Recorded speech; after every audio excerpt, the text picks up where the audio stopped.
پاکستان کے top doctors کے ساتھ اپوائنٹمنٹ بک کریں، وہ بھی پیشنٹ فیڈ بیک دیکھتے ہوئے۔ آج ہی اولا ڈاک ایپ ڈاؤن لوڈ کریں۔ اولا ڈاک، ڈاکٹر کا اپوائنٹمنٹ آسانی سے۔ Assalamu alaikum. My name is Dr. Sara Rasool. I am gynecologist and an obstetrician at Hamid Lateef Hospital, Lahore. I have done certificate courses in laparoscopy and in assisted reproductive techniques. Today we are going to discuss the topic is egg freezing procedure. What is egg freezing and its benefits? What is egg freezing? Egg freezing is a process in which we preserve the woman's egg at the current time and she will use these eggs for the future pregnancy. جیسے کہ ہم جانتے ہیں کہ عورتوں کی عمر کی 35 سال کے بعد ایگ کی کوالٹی اور ایگ کا نمبر کاؤنٹ ڈکریز ہونا شروع ہو جاتا ہے. تو ایسی عورتیں جو کرنٹلی پریگننٹ نہیں ہونا چاہتی لیکن میرڈ ہیں اور اپنی جاب کے کیریئر کے سلسلے پہ اپنے ایگ اب یوز نہیں کر سکتی، تو ان کے پاس یہ آپشن ہے کہ وہ ایگ فریز کروا سکتی ہیں. ایسی عورتوں اس پروسیجر کو ڈسکس کرتے ہیں. اس پروسیجر کے 3 اسٹیپس ہوتے ہیں. نمبر 1 از دی فولیکل اسٹیمولیشن. فولیکل اسٹیمولیشن میں پیریڈس کے سیکنڈ ڈے پہ پیریڈس ہارمونل انجیکشن دیے جاتے ہیں، جس میں ڈے 12 تک فولیکل کو مونیٹر کرتے ہیں ہم الٹرا ساؤنڈ گائیڈڈ. اگر فولیکل کا سائز 18 to 22 mm اچھا گڈ سائز فولیکل ڈیولپ ہو جائے تو اس کو ٹریگر دے کے ہیچ کروا کے اوولیٹ کروا لیا جاتا ہے. پھر اس سے ایگ ریلیز ہو جاتا ہے. Then second procedure is the egg retrieval.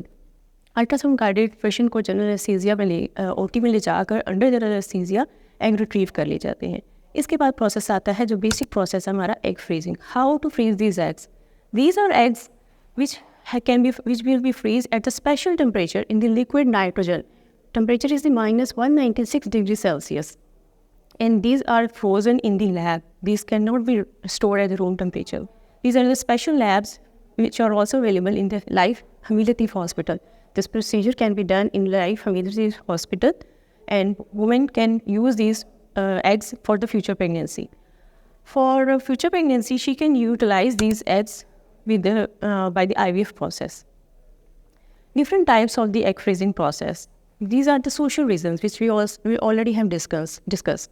Other are the medical reasons, medical types of the egg freezing, in which like any woman which have a low anti-Mullerian hormone and any woman which have a premature menopause. These are the absolute candidates for this egg freezing process. And also other women which have undergone some chemo and radiotherapy. So we all know that the chemo and radiation therapies are have a poor effect on the eggs. So their eggs can be stored for the future pregnancy. جیسے کہ ہم discuss کر رہے تھے egg freezing کی different types ہوتی ہیں. Social reasons, social types and the medical types. Medical types ہیں وہ خواتین جن کے انڈا دانیاں وقت سے پہلے کام کرنا چھوڑ جاتی ہیں، جن کو ہم اپنی زبان میں پریمیچور اوویرین فیلئر کہتے ہیں. ایسی خواتین اس عمل کے لیے فرسٹ پرائورٹی ان کی ہے.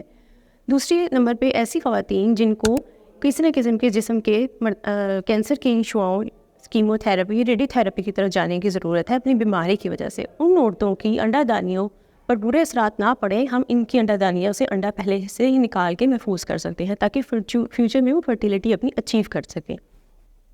اس کے علاوہ ایسی فیملی ہسٹریز ہوتی ہیں کچھ خواتین کی جن کی فیملی میں ہی یہ وقت سے پہلے انڈا دانیاں کام کرنا چھوڑ جاتی ہے، وہ بھی فرسٹ کینڈیڈیٹ ہوتی ہیں اس پروسیجر کو یوٹیلائز کرنے کے لیے. اب اگر ہم دیکھا جائے تو خواتین کو بیسٹ کینڈیڈیٹ جو اس ایگ فریزنگ کا ہوتا ہے وہ ہوتا ہے سب سے پہلے نمبر میں ایج گروپ. عورتوں کی عمر یہ ہم age group early 20s and early 30s میں بیسٹ اچیو کر سکتے ہیں، کیونکہ تب انڈوں کا سائز بہت اچھا ہوا ہوتا ہے، انڈوں کی کوالٹی بہت اچھی ہوتی ہے اور میکسیمم فرٹیلیٹی اچیو کی جا سکتی ہے. اب وہ خواتین جو 40 سال کی عمر میں جا کے اگر پریگنینسی کرنا چاہتی ہیں تو وہ جو 20 سال کی عمر میں یا 30 سال کی عمر میں اگر انڈا محفوظ کرایا ہوا ہے تو وہ اسی کوالٹی کا ہوگا اگر وہ 40 سال کی عمر میں بھی اپنے اندر اس کو فرٹیلائز کروا کے اور IVF کے تھرو پریگنینسی کر سکتی ہیں. سو یہ عمل ان عورتوں کے لیے بہت ہی بیسٹ ثابت ہوگا. ایک اور پوائنٹ ہے کہ ہمارے اسلام میں اس عمل کی اجازت ہے. دارالانفتاح پہ اس کا فتویٰ ہے کہ ہم ایگ فریز کروائے جا سکتے ہیں، بشرطے کہ کچھ شرائط ہیں. وہ شرائط یہ ہے کہ وہ خواتین اپنے انڈے جب محفوظ کرائیں گی وہ کل کو اپنے ہی ہسبینڈ کے ساتھ ان کے اسپرم فری ایگ کو فرٹیلائز کروا کے پریگنینسی اچیو کر سکتی ہیں. اور دوسرا ایسے ان اداروں پر یہ پابندی لاحق ہے کہ جنہوں نے ایگ فریز کیے ہوئے ہیں کہ وہ ایگ کسی اور کو کہیں یوٹیلائز نہ کریں, مطلب کہ اس عورت کے علاوہ کسی اور کے اندر بچہ دانی میں انڈے نہ ڈال دیے جائیں. یہ کچھ شرائط ہیں. پھر ایسی ایک اور شرائط یہ بھی ہے کہ لیب میں اس انڈوں کی کوالٹی کو بہتر رکھا جائے تاکہ کل کو کہیں بچوں میں کوئی قدرتی نقص وغیرہ نہ پیدا ہو سکے. اگر ان ساری شرائطوں کو ہم پورا کریں تو اسلام میں اس چیز کی اجازت ہے.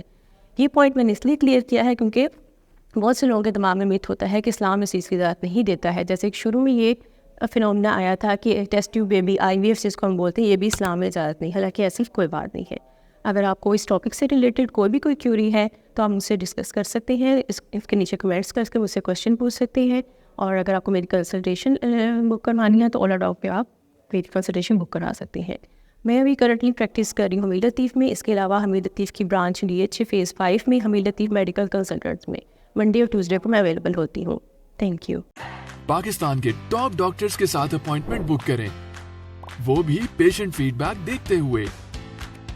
لاکھوں لوگوں کی طرح پاکستان کے سب سے بڑے ڈاکٹر نیٹ ورک کا فائدہ اٹھائیں اور آج ہی اولا ڈاک ایپ ڈاؤن لوڈ کریں. اولا ڈاک, ڈاکٹر کا اپوائنٹمنٹ آسانی سے.